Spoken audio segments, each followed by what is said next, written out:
Hey gang, it's me, Dr. Steve, your back porch professor. I hope you're having a wonderful weekend, but I can certainly tell you who's not, and that is none other than Barack Hussein Obama.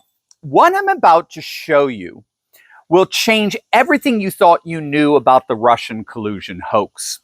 For 8 years, we've been told by both the Democrats and their pathetic mouthpieces in the legacy media that Trump was the traitor, that he was the one who colluded with Russia to steal the 2016 election. To this day, the legacy media refuses to let that go. But as of the last 24 hours, explosive declassified documents just revealed the real conspiracy. And it goes straight to the top of the Obama administration. This isn't speculation anymore. This is documented treason. Let's start from the beginning. As many of you know, Director of National Intelligence, Tulsi Gabbard, just dropped a bombshell that the mainstream media is absolutely panicking over.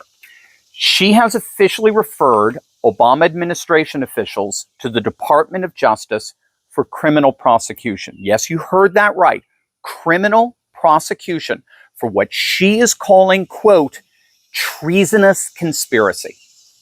Now, I'm going to say off the bat here, this is absolutely brilliant. I love how the Trump administration is going about this. In fact, Tulsi is conducting a masterclass right before our very eyes in terms of releasing documents and exposing the corruption at the core of our federal government. Had Pam Bondi and the Justice Department done this, they would have immediately been accused, ironically, of lawfare, right? Legal retribution against Trump's enemies, blah, blah, blah. But now with the Director of National Intelligence doing this, with Tulsi's department not only gathering and assimilating all the documents and the proof, but then releasing them to the public for all to see precisely why she's referring Obama officials to the DOJ for prosecution. That takes the accusation of lawfare from the DOJ completely off the table. The DOJ is being given the green light by the Director of National Intelligence to prosecute this. In other words, this did not originate in a prosecutor's office and therefore can't be accused of prosecutorial misconduct. It was just brilliant in terms of how it all rolled out. Now, what precisely rolled out? What is Tulsi exposing here? According to the newly declassified documents, the Obama administration's own intelligence community, we're talking everyone, CIA, FBI, NSA, Department of Homeland Security, all concluded, every single one of them. Are you listening, CNN? You're listening, Georgie Stephanopoulos, 60 Minutes? You guys all listening to this? Every single intelligence agency under Obama officially conclude that Russia did not have the intent or capability to hack the 2016 election. They have the documentation to show that this is a huge bombshell. Okay, we've got the documentation that shows Obama's own intelligence agencies, every single one of them, all agreed that Russia could not and did not change the 2016 election. But here's where it gets criminal.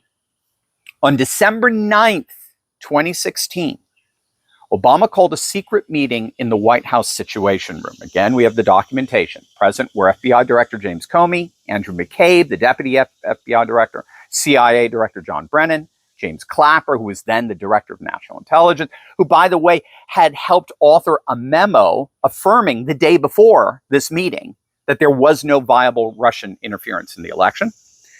Got John Kerry, the Secretary of State, and National Security Advisor Susan Rice. In that room, they together, along with Obama, made a decision that would poison American politics for years.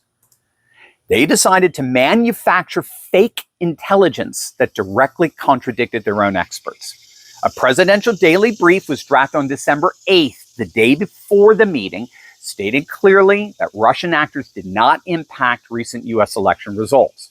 This document was supposed to be published the next morning and made public. It never saw the light of day. Why? Because Obama's team buried it. They buried it and ordered in its place the creation of a completely fabricated, fraudulent intelligence assessment. Within hours of that secret meeting, anonymous sources who were all clearly Obama officials leaked false information to the Washington Post and the New York Times, claiming Russia had intervened to help Trump. Hillary Clinton was in on it as well. She helped supply the fabricated Steele dossier, right? That's the dossier that documented supposed salacious activities that Trump had engaged in that Putin was using to blackmail, was all completely made up. But she was part and parcel of that fabrication. She helped the Obama administration deliberately spread misinformation regarding, at that time, President-elect Trump and Russia's influence over the election and over him. This was the foundation for the entire Mueller investigation that cost us tens of millions of dollars. This is ultimately the foundation of the 2 impeachments and years of harassment against President Trump and his family. So let's be crystal clear about what all of this means. We now have ironclad proof, documented proof, that the outgoing administration, the Obama administration, deliberately used the full power of the intelligence community to create false evidence and false accusations against the incoming president in a deliberate attempt to sabotage and bring down his presidency. Gang, that's not politics, that's a coup. Or at least an attempted coup. And as Tulsi implicated here, this is exactly what the Founding Fathers warned us about when they wrote treason into the Constitution. And here's the beautiful irony in this. You ready for this? It gets even better. There is no statute of limitations on federal treason. None. Zippo. Biden's preemptive pardons?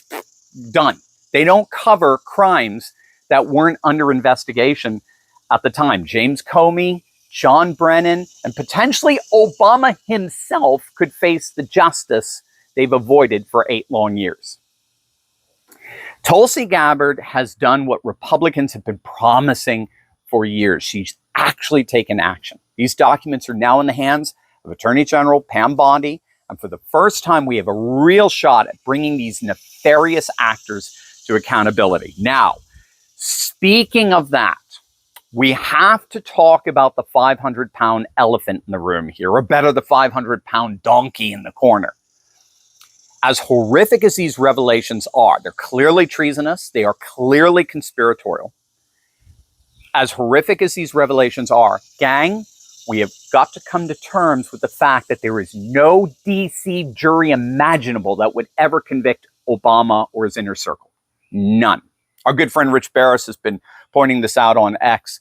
We can salivate all we want about the DOJ bringing charges against everyone involved in this conspiracy, but the cold, hard reality is that there is no conceivable court inside the Beltway of DC that will even consider convicting Obama and his ilk. Now, I bring that up because there are options. As I understand, there are very legitimate options to get around that utterly corrupt cesspool of radical fanatics that make up the DC courts. But let me start with a little myth busting here. I've seen a lot of videos with clickbaity titles promising military tribunals and all of this. I actually get asked this question a lot as to whether there will be military tribunals in any of this. Let me bust that myth immediately. The answer to that is a hard no, okay? I'm talking, it's not even within the realm of reality. We're about analysis here. Treason and every other federal crime are tried in Article 3 courts, not military commissions. There is no statutory mechanism to shift a civilian's federal case, including a former president, into a military system. Zero nada. So do not click on those videos promising military tribunals. They're just clickbait. They don't know what they're talking about. Military tribunals are specific for enemy combatants, accused U.S. service members, and spies aiding and abetting an enemy regime. So don't go down that futile rabbit hole. Instead, the good news is that there are some options here for civilian courts. First, U.S. Code 3237 states that if any part of a corruption scheme touches another district, like a wire transfer routed through, say, New York, or an email passing through Virginia servers, or the use of the postal service, or laundering money via an out-of-state bank, if any part of the crime touches another court district, the prosecutor may lay venue, that is, filed a lawsuit in that alternate district.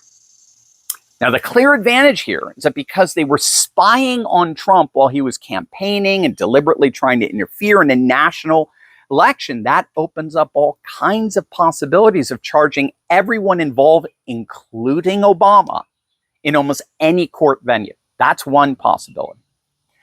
Another possibility is that there are statutes that carry baked-in venue flexibility. In other words, there are certain crimes that allow for the defendant to be charged in any venue across the country, any district court. So this involves crimes like money laundering, wire fraud, and, as it so happens, conspiracy. According to U.S. Code 18, Section 371, conspiracy to commit offense or to defraud the United States may be tried in any court jurisdiction.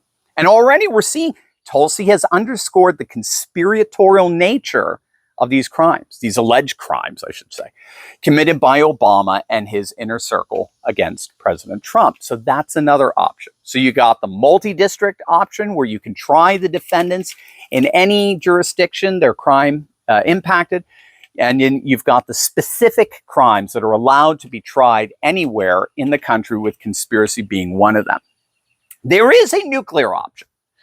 And that nuclear option is for Congress to basically just shut down the DC federal court system. So as I understand it, the federal court system does work in conjunction with Congress. So Trump, being the executive under Article 2 of the Constitution, simply can't abolish it through an EO, as I understand it.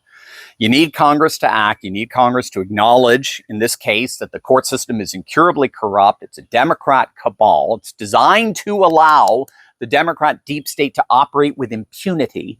It's beyond repair, and there is no possibility of the administration of justice in such a court. There is no DC court imaginable that will ever convict an obviously guilty Obama or any of his inner circle. It's just not going to happen. And so there is precedent for this. Congress has, over the years, reorganized, integrated, and even eliminated various federal district courts as part of broader judicial reforms and political changes. But that would obviously be a huge ask given the thin margins of the Republican majority. So options 1 and 2 appear to be the most plausible. But make no mistake, we are going to get accountability one way or another here. This is why Trump won, and he knows it. This is why we all fought so hard. The American people knew something was rotten, and now we have the proof, which means that the deep state's greatest fear is not Donald Trump. Their greatest fear is the truth finally coming to light. So what do you think? Let me know in the comments down below. And as always, make sure to smack that bell and subscribe button for breaking news and analysis you're not going to hear anywhere else. Love you guys. God bless.